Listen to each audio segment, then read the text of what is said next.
اگر انسان کی اپنی عقل اس کی اپنی زندگی کو خوشگوار نہ بنا سکے تو اسے ذوق آگہی سے توبہ کر لینی چاہیے۔ اگر اپنا گھر اپنے سکون کا باعث نہ ہو تو توبہ کا وقت ہے۔ اگر انسان کو اپنا حال اور حالات درست کرنے کا شعور نہ ہو تو اسے دانشور کہلانے سے توبہ کرنی چاہیے۔ اگر مستقبل کا خیال ماضی کی یاد سے پریشان ہو تو توبہ کر لینا ہی مناسب ہے۔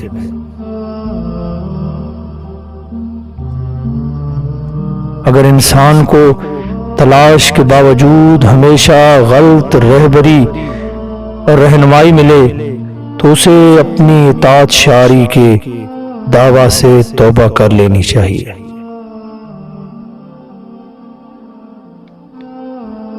اگر انسان اپنے آپ کو غم، پریشانی، غریبی، غریب الوطنی یا موت سے نہ بچا سکے تو اسے اپنے خود مختار ہونے کے بیان سے توبہ کر لینی چاہیے۔ اگر انسان ایک ہی پتھر سے 2 دفعہ ٹھوکر کھائے تو اسے اپنی صحیح روی کی ضد سے توبہ کر لینی چاہیے۔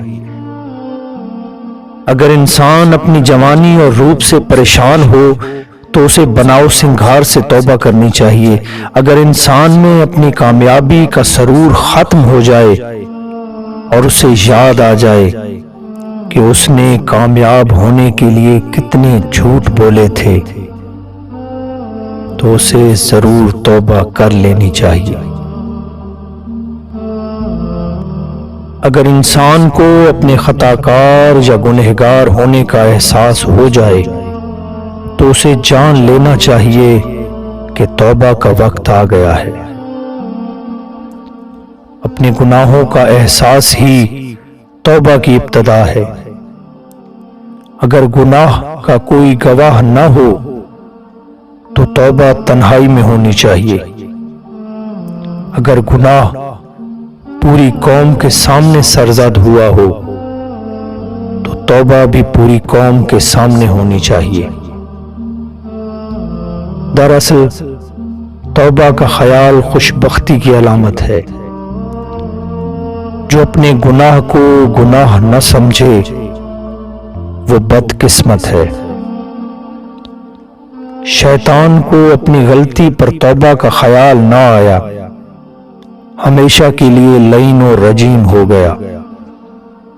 انسان حکم عدولیوں پر توبہ کرتا رہتا ہے، اس لیے اشرف المخلوقات ہے۔ کافر اپنے کفر کو دین سمجھتا ہے، عبرت کو پہنچے گا۔ کچھ لوگوں کا خیال ہے کہ اپنے ضمیر اور اپنے مزاج کے خلاف عمل کرنا گناہ ہے۔ ایسا ہرگز نہیں۔ گناہ اپنے مزاج کے خلاف عمل کرنے کا نام نہیں، اللہ کے حکم کے خلاف عمل کرنے کا نام ہے۔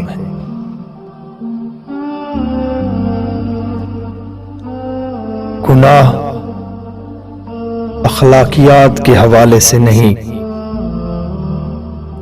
دین کے حوالے سے ہے۔ اخلاقیات کا دین اور ہے اور دین کی اخلاقیات اور۔